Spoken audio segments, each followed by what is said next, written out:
Thank you, Dr. Banyan. Can everybody hear me okay? All right.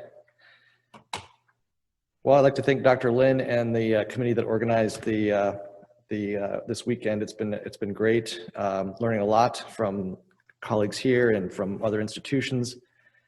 So what I'll do today is talk about, and I have no disclosures, what I'll do today is talk about the historical perspective of post-mastectomy and post-lumpectomy radiation therapy and the modern perspective. And we'll talk about that in context primarily of neoadjuvant chemotherapy.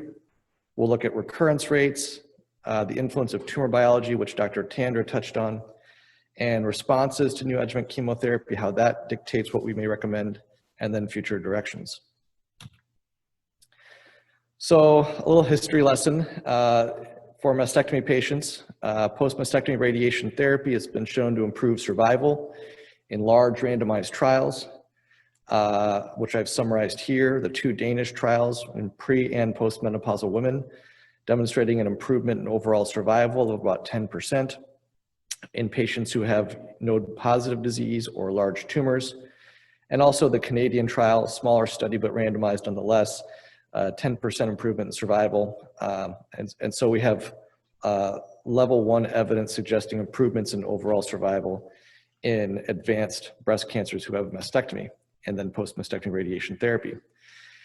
When it comes to breast conserving surgery or lumpectomy, as Dr. Maxwell reviewed with us, the role of radiotherapy typically had been thought of as just improvements in local control. And 15 years ago, a landmark trial was published, a meta-analysis showing improvements in local control from radiation therapy. In this pane here, you see local recurrence risk without radiation of about 30%, and that was cut down to about 10%. And that translated into improvements in breast cancer mortality. And that was really the startling or the take-home message of these trials. And in this slide, this was node-negative disease. And in roughly 1,200 women with node-positive disease, we saw a more dramatic improvement in local control, and that translated into a slightly larger improvement in overall survival at year 15. So what this meta-analysis really showed was that improvements in local control at 5 years translated to improvements in the 15-year reduction in breast cancer death. And so when patients had lower rates of local regional control or local regional failure, so if their difference between radiation and no radiation was less than 10% in absolute terms, that really barely translated to any meaningful improvement in survival. When the difference was 10 to 20%, that translated to improvement in survival at 15 years of 5%. And then if the difference was over 20%, that improvement in survival was 6% on average. And so really in the comparisons that involved very little differences in 5-year local control, there was little differences in survival. And so as we go through the subsequent slides, we'll talk a lot about local control, but really we're using that as a surrogate for prediction of breast cancer survival down the line. Many of our trials are unable to follow patients for 15 years. Many of our trials are not large enough to detect these small differences. And so the trials I just talked about were old. These were meta-analyses of some studies were done in the 70s. So this is a 1970s Ford Pinto, or 1980s with Gordon Gekko and his large cell phone. And how do we look at patients that were treated in previous eras compared to today? Because there's stage migration, there's differences in tumor biology, and so we're really looking for something more modern. So today, we often use neoadjuvant chemotherapy, as Dr. Tandra alluded to. And we'll look at this in mastectomy point of view and from a breast conserving surgery point of view. But after neoadjuvant chemotherapy, we have limited data on local recurrence risk. Most of our data comes from early trials from MD Anderson, where they were pioneers in neoadjuvant chemotherapy. We will look at a landmark NSABP analysis. It was a retrospective review of their neoadjuvant chemotherapy trials. We'll also look at a large meta-analysis from the CT-NEO-BC group. And then we'll look at tumor biology and recurrence rates and response rates to neoadjuvant chemotherapy. So early on in our understanding of recurrence rates in patients who had local recurrence risks, our initial data came from MD Anderson. And they did retrospective reviews of their trials that were performed in the 80s and into the 90s. And so their residents performed a series of retrospective reviews. This one in particular looked at young age under 35, in patients with clinical stage 2 and 3 disease. All of these patients had neoadjuvant chemotherapy, usually with adriamycin, and it looked like very young women seemed to have a benefit in local control with the addition of radiation therapy, and we may argue that 63% local control rate is probably not a good number to achieve without radiation therapy. This also impacted survival, so improvements in survival were seen in this same young age cohort. What about more advanced disease? So we know that patients with N2 or N3 disease at diagnosis tend to benefit more from post-mastectomy radiation therapy in this group. So again, this was mostly doxorubicin-based chemotherapy. Over 80% were over stage 2B. Mastectomy was performed and X-ray lymph node dissection, and their radiation was 50 gray plus a 10 gray boost to the scar. And when you looked at advanced disease here, if you look at breast cancer specific survival, you see improvements in survival with the addition of radiation therapy in these patients. Also, if you looked at advanced disease like T4 disease, you see improvements in local control and improvements in cause-specific survival. And so this really told us that regardless of response, we probably need to be radiating these advanced cases. What about advanced cases that have this path CR? Well, in a department as large as MD Anderson, they only had 74 patients to analyze. And in this cohort, 90% received anthracycline, so it was a relatively modern chemotherapy regimen. 38% received taxanes. And again, you see significant improvements in local control with radiation, with failure rates without radiation as high as 30%, which many of us would deem unacceptable. And as in the previous slides, this translated to improvements in survival. And another group, an uncommon diagnosis, is patients who have clinical T3 disease that are node negative and do not have metastatic disease. Really, this is a minority of our breast cancer patients. Many patients with large tumors have nodal involvement.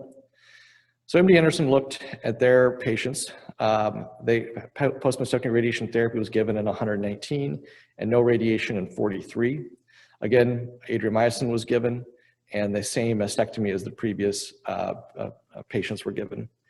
And what they found was the 5-year risk of the local regional failure was 4% versus 24% with radiation.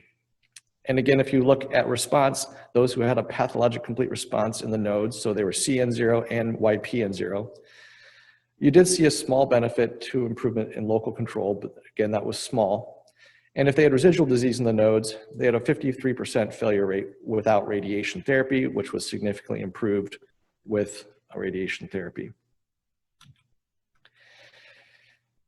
So moving into the breast conserving surgery world, this was actually a cohort from UCSD. They had breast conserving surgery patients and mastectomy patients in this group, but now we're going to talk about just triple negative patients in this study.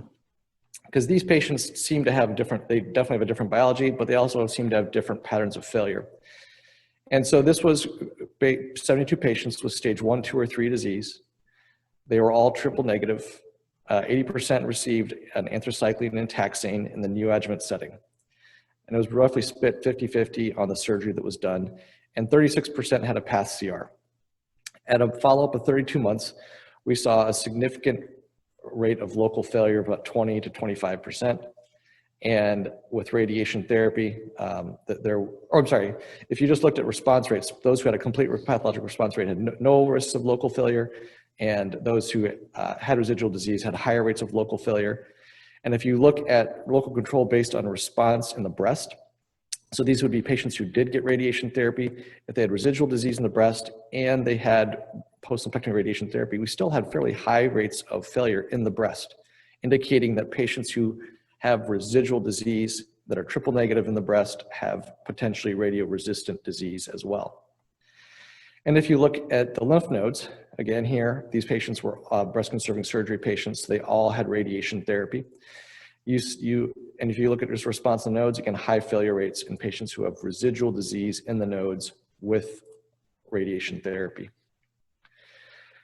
So that was the data that we were dealing with for many years. And in the early 2010s, the NSWP group went back and looked at their patients who were treated on neoadjuvant chemotherapy protocols. And the reason why this group is, or this publication is important, is that the radiation therapy that was given was dictated by the protocol itself. And in this era, if patients had breast conserving surgery, whole breast radiation therapy was given without regional nodal radiation therapy. And if they had a mastectomy, nobody had post-mastectomy radiation therapy. And so this group was ripe for analysis to determine effects of response to chemotherapy and local failure rates. In this group, T4 disease or clinical N2 disease was not permitted. And this was kind of what the protocols did. The NSCV B18 was surgery followed by chemotherapy, or chemotherapy times AC times 4 cycles prior to surgery. And B27 was neoadjuvant chemotherapy with AC followed by surgery, ACT, or AC followed by surgery followed by T. And when we look at the mastectomy group specifically, you can see different trends appearing. So if you look at patients, this is their instance of local failure. This would be the mastectomy group with tumor size, clinical tumor size under 5 centimeters. And if they had residual disease in the nodes, their risk of a local recurrence in yellow or a regional recurrence in blue approached about 12% or so. And if they had no disease in the nodes after chemotherapy and had a breast path CR, their risk of recurrence was around 5%. In the patients who were clinically node positive and small tumor size or tumor size under 5 centimeters, if you had residual disease in the nodes, your risk of a local failure was approaching 17%. So these arrows in red may indicate patients that we may consider post-mastectomy radiation therapy in. And if you look at larger tumors, you see similar trends, but the numbers are higher. Residual disease in the nodes was an important predictor for local recurrence. And again, these patients may benefit from adjuvant radiation therapy. And what the investigators did is then, using a combination of tumor size and nodal status, come up with models to predict risks of local recurrence. So in the breast conserving surgery group, again, these are going to be patients who had whole breast radiation therapy without regional nodal radiation therapy. In this upper box, this was patients who had lumpectomy over the age of 50. And if you look at residual disease in the nodes, the risk of recurrence was about 7% with radiation therapy.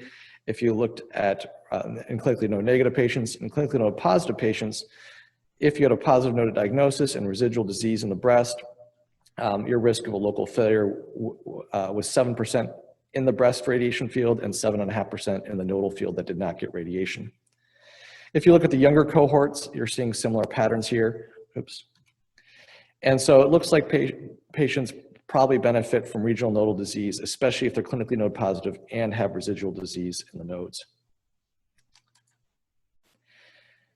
So the next question is can we incorporate tumor biology?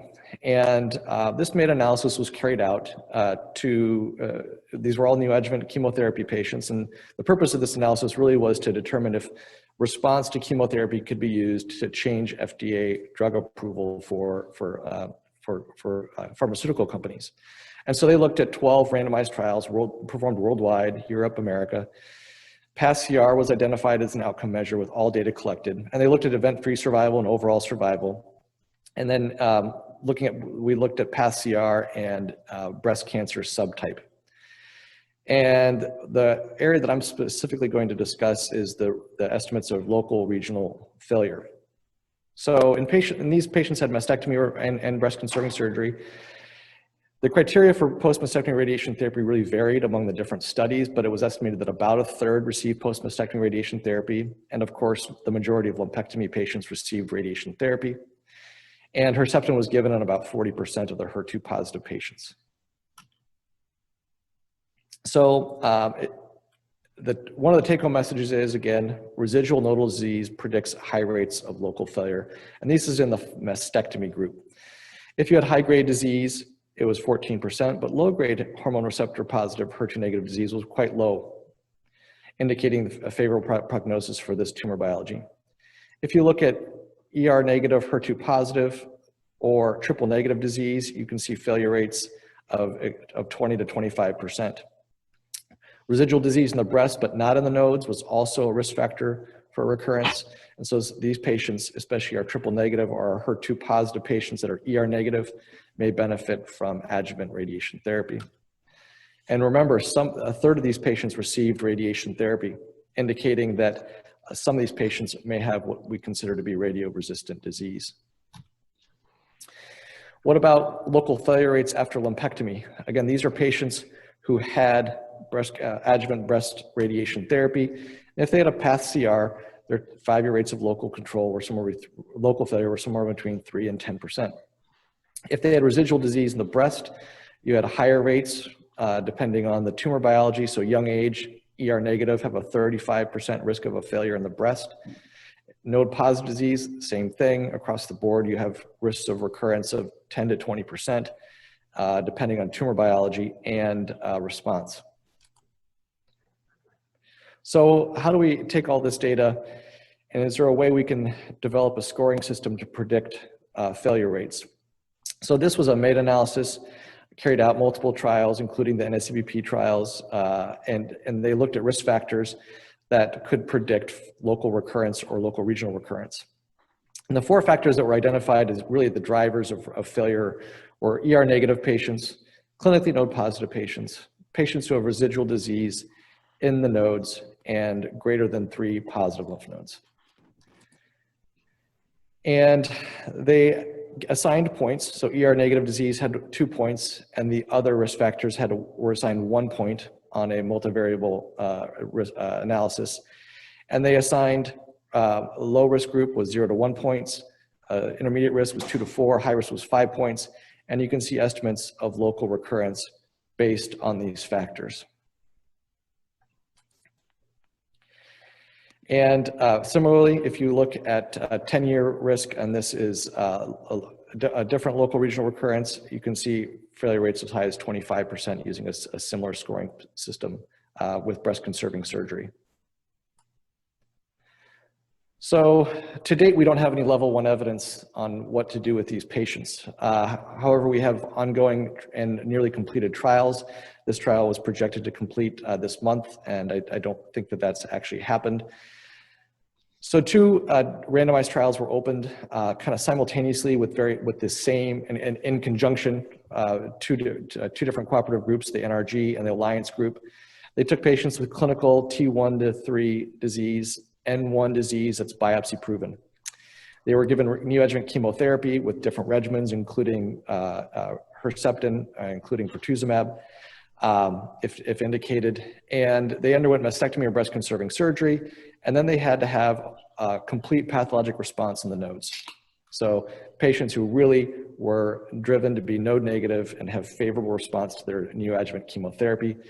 And if they had a path CR, they were randomized to, if they had breast conserving surgery, they had whole breast radiation therapy versus no nodal radiation therapy. Or if they had mastectomy, they did not receive post-mastectomy radiation therapy. Or if they were randomized to the arm 2, they had whole breast plus regional nodes, or they had post-mastectomy radiation therapy, which would include the nodes. And so this is really the first randomized trial that's going to ask the question if the impact of systemic therapy can change our radiation therapy recommendations. The companion alliance trial to this was the same group, same neoadjuvant chemotherapy, same surgical results. However, these patients then were found to have residual nodal disease. These patients are randomized to axillary dissection without radiation therapy to the dissected axilla, or they had no axillary dissection and then radiation therapy was given to the breast or chest wall, and with inclusion of the inferior axilla and supraclavicular lymph nodes. And so this trial will help decide whether or not we can further reduce the surgical burden that patients undergo, trying to apply data from our sentinel node biopsy patients that showed little benefit to dissection in the upfront surgery group. We're trying to apply that to our neoadjuvant patients. So future directions. Number one, we have to identify groups of patients who are really at a high risk of local regional recurrence. We have a lot of retrospective evidence that I reviewed showing some patients have fairly high risks of local recurrence with and without radiation therapy. And we need to do a better job at identifying who those patients are. So we've used response. We've looked at tumor biology, likely this triple negative subtype or ER negative patients. They seem to be kind of bad actors. We also need novel biomarkers. So using something beyond ER negative or tumor response. And we have an index, sorry for the abbreviation there. It's a radio sensitivity index that have been developed by different groups. They've not been validated well, but approaching something where we can have some sort of a test like an oncotype for local regional failure or for radiation therapy. We want to incorporate radiosensitizing agents. We talked about RAC1 inhibition today, but there are other drugs that can be used that are actually active in the clinic today. And can we alter our radiotherapy dose fractionation regimens depending on responses to chemotherapy? So this, for example, is triple negative breast cancer. And I mentioned in that UCSD group that recurrence rates are 20 to 25% in the radiation field in patients with triple negative disease. And triple negative disease is really heterogeneous. There's multiple different subtypes. And what's unique there is we actually have different drugs that could be considered immunotherapy, PI3K inhibitors, mTOR inhibitors, the androgen receptor group. Can we add androgen receptor antagonists? And this is probably kind of where some of the next steps are. And there have been a couple phase 1 and phase 2 trials published along this line. But on the road to success, there are no shortcuts. So this obviously has to be studied well. We want to be cautious that we're not over-treating patients. So that is all. Thank you very much.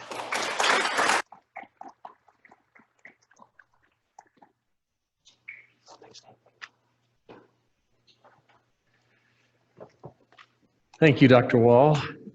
Now we'll enter the panelist section and discussion. Just a reminder again, enter your questions under the QA format for Zoom attendees. And then any questions here, if you can press the button. Our panel participants, you can stay seated where you're at and then just answer by pressing the button at the mic. Open the floor to questions here.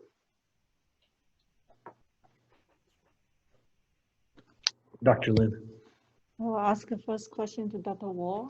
So for those patients actually receive the neoadjuvant chemotherapy, they have two sets of information. One is pre-chemotherapy, clinical, pathological, especially molecular risk factors.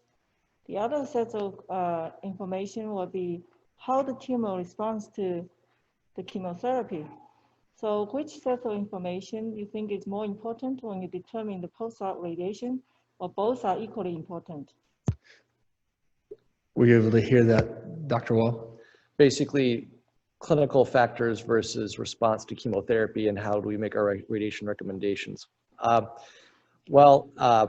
We're basically awaiting the level 1 evidence from the NSABP NRG trial. In the Mamunis study where they retrospectively looked at recurrence risks in their NSABP 18 and 27, the response to chemotherapy was the strongest predictor for local regional failure. So today we look at both, but right now it's very hard to withhold radiation therapy in patients who are maybe clinically node positive and then convert to node negative. We on the whole tend to recommend radiation therapy in those patients, but there are cases where we can have a intelligent discussion with the patient, and if they're highly motivated to avoid radiation therapy, that's a choice that they may make. But on the whole, that'd be the rare patient. We would encourage enrollment on the trials. Thank you. Thank you. Yeah, especially where so much of the clinical data that we have is tied to clinical presentation, but as we learn more and more I think as Dr. Wall points out, some of it is time to bear out and see how treating who will differentiate the groups. Dr. John? I meant to cut you off. Just have another question for Dr. Wall. Can you comment on the radiation field if you have a triple negative disease with N1, clinical N1, but after post-mastectomy, only after lumpectomy, would you cover the lymph nodes still? So with ER negative disease, I have a very low threshold for treating regional nodes. That groups tended to benefit the most in the MA20 trial, which is a randomized trial of patients with 1 to 3 positive nodes. Half got regional nodal radiation therapy after lumpectomy, half did not. I just generally think of our triple negative patients as being bad actors and would tend to err on the side of treating the nodes. So even with PCR after adjuvant? Yeah. That's another question to Dr. Yan. Yes. So in your data, seems if you suppress RAC1, the normal cell doesn't seem to get affected. So, but we do see the normal cell expressing RAC1. What do you think is the physiological function for this gene in normal tissue? So RAC1 in normal tissue is a very low level compared to the cancer. So we think normal tissue probably they're not addictive to the high level RAC1 for survival. So I think during the selection, especially the radio-resistant cells, they are expressed 3 to 5-fold higher RAC1 for survival reason. So that's, I think, as a RAC1 inhibition, there is a differential effect toward the normal versus cancer.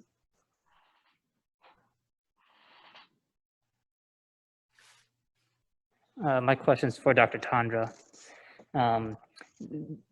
Over the years, your conversations with patients must have become a lot more complicated, especially now we've got results of CREATE-X, and we're introducing maybe capecitabine in triple-negative breast cancer patients that don't respond to initial treatment. Are you finding that you have to provide more educational material for your patients, or how is that changing the conversation you've had with patients on that initial consultation?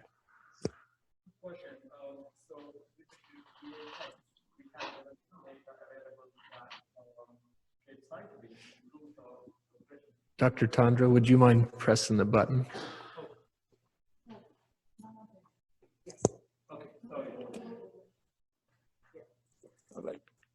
All right. The question was with the availability. I need to hold it, right? Okay. Sorry. The question was with the availability of new data, especially in the post-operative setting, in those patients who were given neoadjuvant therapy, neoadjuvant systemic therapy, in patients with residual cancer burden, we have data available, level 1 data, that capecitabine improves the progression-free survival and overall survival. So with the availability of this information, just recently knew like a couple of years ago, how are the conversations changed with patients? So, well, you know, the conversation has become more difficult, especially for those patients. What we do in the medical oncology world is we usually prepare them for that possibility that, like, we giving you chemotherapy, the hope is that we get a complete response. And chances of response, the probability of response is up to 70% in triple negative disease and HER2 positive disease. So there is always a chance that we may be talking about giving additional treatment with additional chemotherapy. So we kind of prepare patients for that. And we also give them information about what occasions going to be, what are, you know, under what circumstances we are going to give capecitabine, like any disease left behind. The way I put it to my patients is any cell left behind. I want a complete response. I want every cancer cell to be killed. If it's not going to happen, I think we need to give capecitabine. So it's all about discussion and preparation of the patient. Usually I do that for younger patients, less than 50. And patients with the significant comorbid conditions and patients who are really old. And if I believe that the capecitabine is going to do more harm than the good, I usually tell them that let's see what happens and then we will decide. Did I answer your question? Yeah. Thank you. Dr. Wall? My question's for Dr. Maxwell. So I get this question often from patients and residents, and when we talk about doing sentinel node procedures, and what we do here is this, the TAD and sentinel node, we have to get at least 3 nodes. When you're in the OR, how do you know you have 3 nodes versus 2 nodes versus 6 nodes? Sure, that's a good question. So it's a little bit, so essentially what we do is for the sentinel node targeted axillary procedure, we localize the clipped node with a radioactive seed most of the time. But we also do a standard sentinel node procedure in addition to that localization. So standard sentinel node dual tracer identification has been shown to decrease the false negative rate significantly and is especially important post-neoadjuvant. So that's what the Sentina trials, the Canadian SNFAC trial, and the American trial showed that dual tracer techniques decrease that level significantly. So what we do is we localize the clipped node with the radioactive seed, but we also inject Tech-99 as our radioisotope and blue dye in the preoperative setting, which is how we do our standard sentinel nodes. So in general, we rely on the radioactive seed to identify the previously biopsy-proven positive lymph node.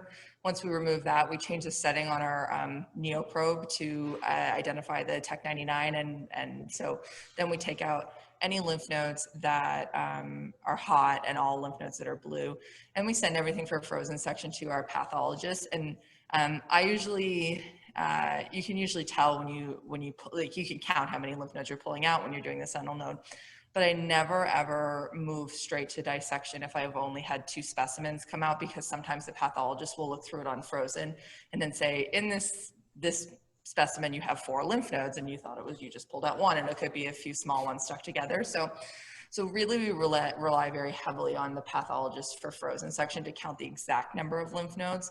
And they'll call back into the room and tell you exactly how many lymph nodes you have. So that's how we identify at least 3 nodes.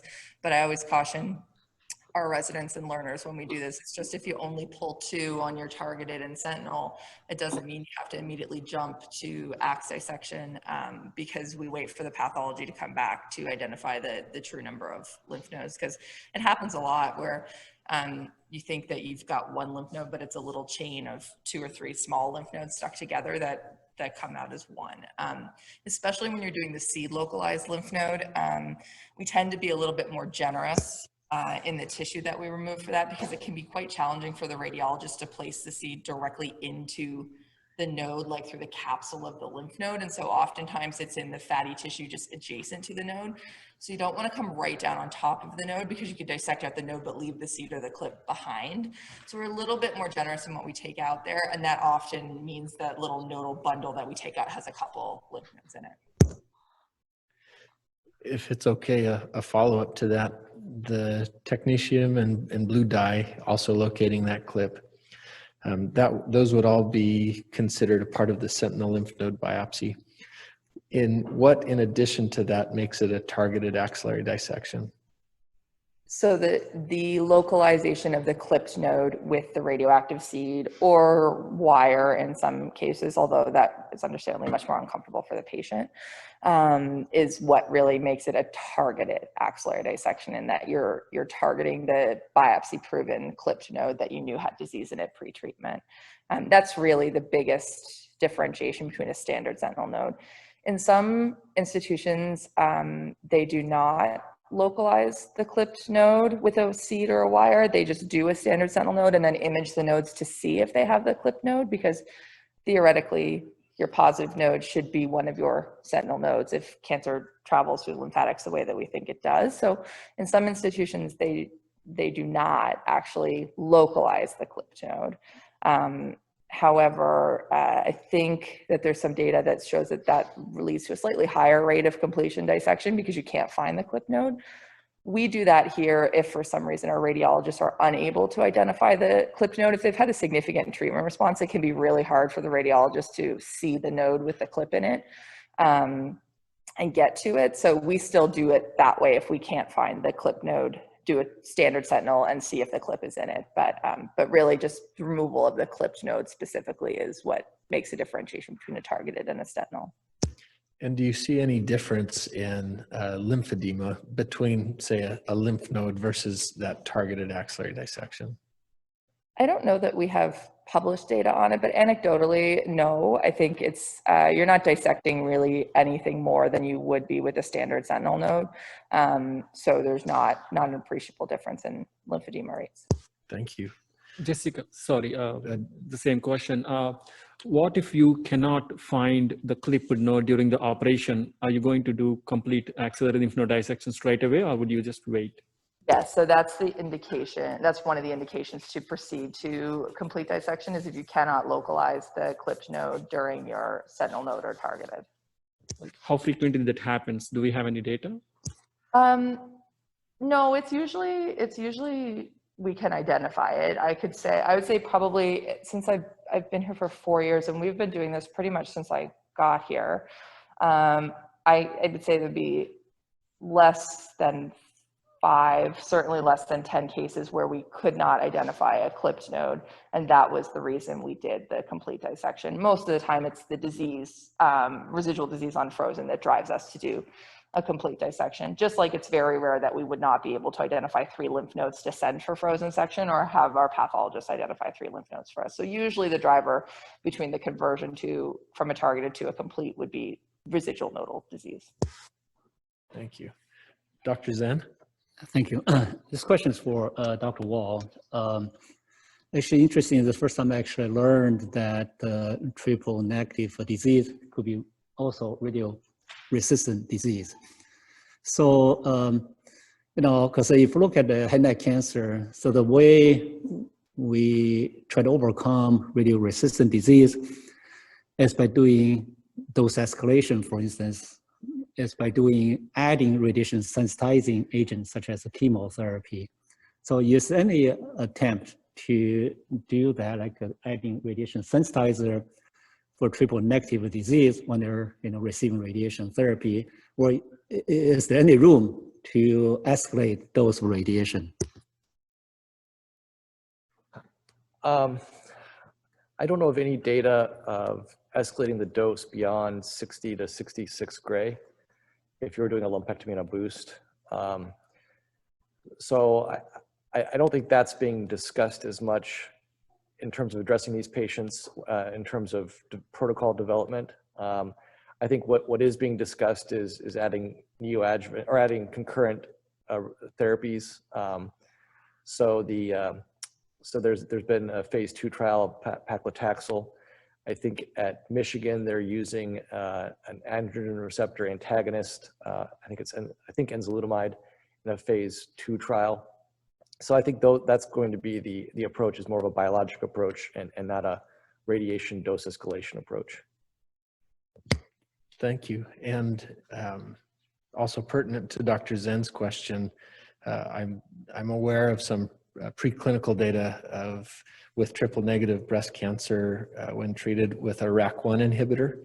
Is there anyone in the audience that could make any comments on that?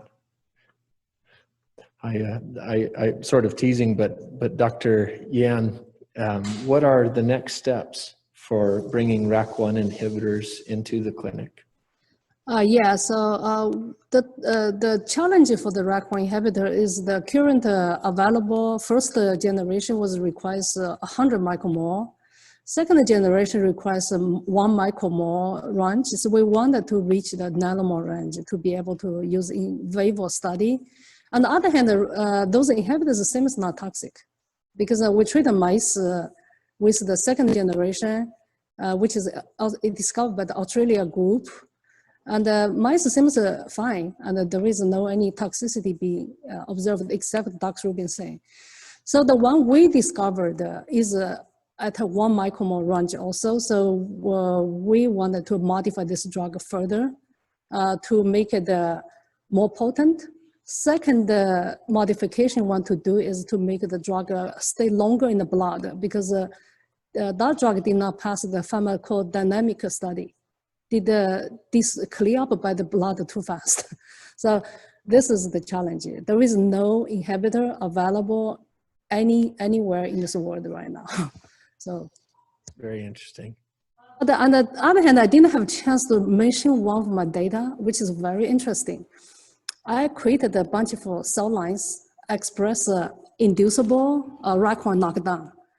So when we inject the mice with 20 million cells, make it grow into the tumor 1 millimeter size. After that, we use the tetracycline to turn the knockdown on to decrease the RAC1 expression. And then I was going to do treat radiation to see what the radiation does to that synergy. But to our surprise, tumor disappeared complete 2 weeks later. So we could not treat any drug or radiation. So we went back to re-inject another 20 million cells to induce tumor again for many weeks. And when the RAC1 turned on again, tumor disappeared again. So we did not able to do any drug or radiation treatment. So that says maybe RAC1 alone could function as a single drug. That's my hoping. Very interesting. Dr. Lin? I have one more question for Dr. Maxwell.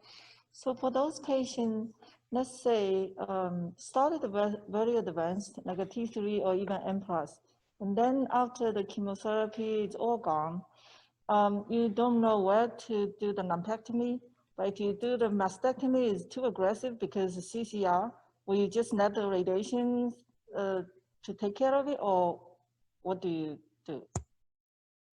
So is this for patients who have had a complete radiographic response? You're asking how do we identify the area to do the lumpectomy? So you really have to depend on radiology to place biopsy clip at time of diagnosis, which our radiologists do. So even if they do achieve a radiographic complete response, we still have a target to localize. And we'll often do, like in that situation, a seed localized lumpectomy. So the same radioactive seeds that we use to localize the lymph nodes, we would use in the breast to localize that area.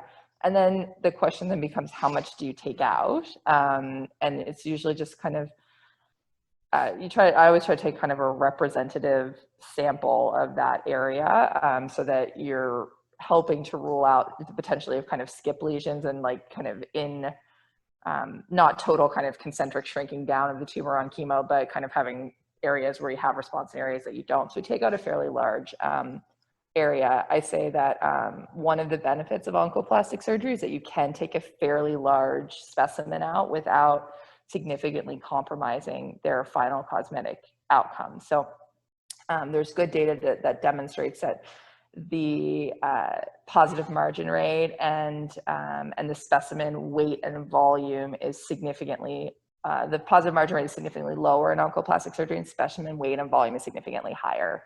So you can actually localize and take out a very fairly large area of breast tissue, depending on patient body habitus, and still do that. But we do need to know where to go. So that's why we have the radiologist mark the area with a clip. And in patients who do not have clip placement prior to neoadjuvant chemotherapy, really, for the most part, we're committing to a mastectomy at that point to ensure that we're not leaving disease behind. One of the benefits of our multidisciplinary clinic is that we're able to review all these patients before they get any treatment, and we review their imaging. So if for some reason a clip was not placed, we could send them back for clip placement prior to treatment so that we avoid that situation. So is there any data that what percent of CCR actually is the PCR? Sorry, could you say that again? What percent of CCR is PCR? Meaning, is there any way that you think the CCR, when you go in, they are actually, most of the patients, they are all truly gone. Then you don't need to do surgery, just radiation. Yeah, I think that's a good question. I don't know that we know the exact number. There is some data that suggests that MRIs are one of our best radiographic tools or radiologic tools to predict that. But even that success in breast is only about, I think, 63% at the last data that I showed. So, I mean, it's good, but it's not perfect. So I think, you know, that's why we joke about breast surgeons eventually being out of jobs, is if we can get everybody a PCR and give them radiation, maybe you won't need surgery anymore. But until we have better way of predicting that, I think surgery is really the only option to prove complete response, which can be a challenging conversation to have with patients who come and say, well, I don't want to have surgery. My MRI shows that everything looks good. Can they just have the radiation? And I always say, well, we have to prove that things are, as they appear. So that's sometimes a challenging conversation. Dr. Katu? My question is for Dr. Wahl. I think the question on the chat is kind of interesting. They ask, do you radiate patients with triple negative T3N1 disease who have a complete response after chemo and mastectomy? And I have a follow-up question after that. So the answer to that would be yes. The patients with stage 3 disease in the early MD Anderson trials had high rates of local failure in that PCR group, but that was not ER specific. The NACBP analysis, the risk of a local failure for all comers was actually 0% in something like this, but the number of patients in that bin was 11. And the CT Neo BC analysis that I presented, the risk of a local failure was about 5 to 10% in this group. A third of those patients had radiation, so you'd expect it to be higher. And the number of patients in that was under 100. It was like 50 to 100 patients in that bin. So we're really looking at retrospective reviews of well-done prospective trials to make conclusions about radiation therapy. And until I've got better evidence that I can avoid it, this is somebody who I would radiate. Then my follow-up question kind of goes into what you're saying. We are anxious for the results of the B51 trial. We know we won't get that for quite a while still, but what would it take to change the practice so you don't radiate these patients in terms of outcomes and follow-up from that trial? In lieu of a randomized trial, what would change? Yeah, correct. What would have to happen for us to not radiate these patients? guess I'd have to have a large retrospective review of standard procedure in terms of we either prospective or retrospectively did not radiate any of these patients, and we have hundreds of patients with long-term follow-up. I guess it'd be better evidence than what we have, higher numbers of patients, et cetera. Any other questions? Dr. Wahl, can I ask you a question? In one of the slides you showed us, basically the factors in the multivariable regression analysis, the factors which really you're looking at initially at the time of staging were ER negativity, I think, which has the highest points, 2 points, and the clinically node positivity, and a couple of other things you looked at, and PCR is one of the factors as well. So my question to you is, can't we make a decision whether to radiate or not at the time of, before we give the neoadjuvant chemotherapy? Because most of those factors we already have, ER negativity, clinically node positive or not. So the only factor which you are looking after the neoadjuvant chemotherapy is the binary answer, yes or no, PCR or not. So sometimes that might help Jessica whether to do the complete dissection or not. So if we can make the decision beforehand. Yeah, those situations we're looking at T3, T4 disease. We look at number of nodes if we have a PET CT. We know the tumor biology. And so I tell those patients that it's highly likely that I'm going to recommend radiation, so they're mentally prepared for that. And basically sometimes just outright tell them. Now, the question is then whether or not we can make surgical decisions based on radiation therapy recommendations. And right now, we can't routinely do that.